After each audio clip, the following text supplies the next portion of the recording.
Ils sont des connaisseurs, des experts en fiscalité, finance, économie en général, tous réunis pour diagnostiquer le dispositif fiscal du Sénégal établi depuis 2012, la réforme du Code général des impôts, les acquis et manquements qui nécessitent des réajustements. Il a été beaucoup question de rationaliser ce qu'on appelle les dépenses fiscales.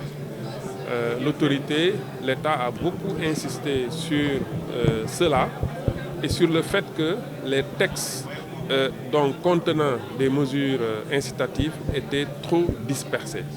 Il fallait les regrouper et les mettre dans un texte unique pour que tout contribuable qui remplit les conditions puisse bénéficier d'incitation fiscale. Ce qui nous intéresse du côté des experts, c'est l'efficacité de ce dispositif. Il y a beaucoup de choses qui restent à faire. Il faut revoir la question de l'évaluation. L'évaluation se fait selon plusieurs méthodes. Au Sénégal, on évalue en fonction des pertes de ressources budgétaires. Une méthode dite toutes choses égales, perte de recettes toutes choses égales par ailleurs. Aujourd'hui, il faut regarder l'impact économique des incitations fiscales sur les secteurs sociaux, sur l'activité économique, sur la promotion des petites et moyennes entreprises. Donc le rôle de la fiscalité, dans une fonction classique, c'est de collecter des ressources pour couvrir les charges publiques. Mais dans un contexte moderne, c'est un moyen d'intervention de l'État. L'État, au lieu de faire des subventions parfois, consent des réductions, des baisses d'impôts à des acteurs en contrepartie d'un comportement économique souhaité. Avec l'ONES, on a donné un signal qui est qu'il faut s'arrêter. Il faut s'arrêter pour voir ce qui a été fait de 2012 à nos jours, mais il faut également s'arrêter pour voir la base même et le fondement même de l'incitation fiscale au Sénégal. On a les zones franches, les zones d'exception fiscale, etc. etc. On a la loi sur les entreprises franches d'exportation. C'est des mesures qui sont reconduites. Parfois même, des mesures qui ne sont pas connues du grand public. La loi Gowana était une loi qui était très incitative. Mais qu'est-ce que ça a eu comme impact sur l'agriculture? Qu'est-ce que ça a eu comme impact sur l'emploi des jeunes? Combien on a perdu vis-à-vis de combien on était supposé gagner en termes de changement au plan économique, au plan budgétaire, etc.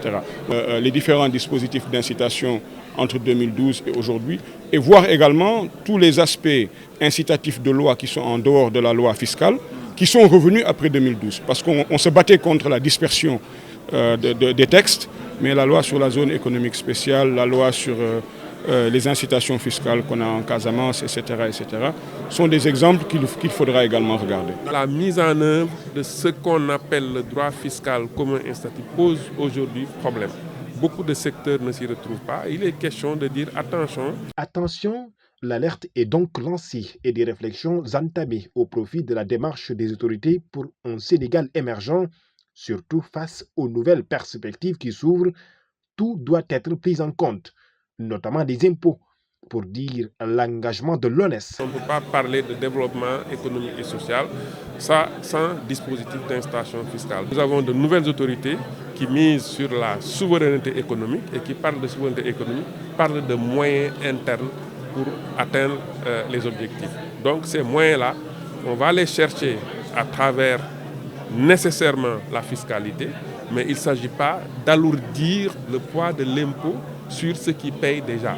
Il faut trouver les moyens de faire en sorte que le plus de contribuables existent et que le plus de contribuables payent, en payant moins, bien évidemment. Les autorités étatiques portent un grand intérêt à la question fiscale. Le ministre de la Justice a salué le travail avant de revenir sur les atouts d'une bonne politique fiscale en rapport des orientations de l'État. La science économique l'enseigne. La politique fiscale peut être utilisée comme un bon levier pour améliorer les résultats économiques.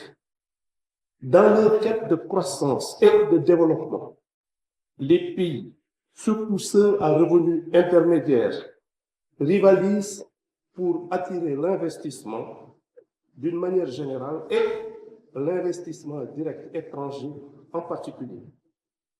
L'investisseur est davantage intéressé par les pays où il peut trouver une fiscalité avantageuse. De ce fait, les régimes incitatifs fiscaux sont devenus des instruments de concurrence entre pays. Une politique fiscale incitative apparaît aujourd'hui comme un élément essentiel d'appréciation d'un environnement favorable aux affaires. C'est ce que notre pays a certainement compris en engageant en 2012 une réforme fiscale d'envergure à travers la loi 2012-31 du 31 décembre 2012 portant code général des impôts, dont l'un des 4 objectifs majeurs déclinés était de mettre en place un droit commun incitatif sous-tendu par 3 principes: la simplicité, l'attractivité et l'efficacité. Pour autant, les incitations fiscales, qu'elles soient basées sur les coûts et les bénéfices, n'en ont pas moins un coût exorbitant pour le budget de l'État, de par les pertes importantes de recettes fiscales qu'elles induisent et dues aux réductions d'impôts ou exonérations. Il apparaît ainsi nécessaire que les incitations fiscales fassent l'objet d'une bonne gestion pour qu'elles n'obèrent pas les finances publiques. L'évaluation du dispositif d'incitation fiscale au Sénégal, le thème dit bien l'importance et l'orientation de cette rencontre qui, je rappelle, précède évidemment à la tenue de l'Assemblée générale ordinaire de l'Ordre national des experts du Sénégal, l'an 60 de l'ONES.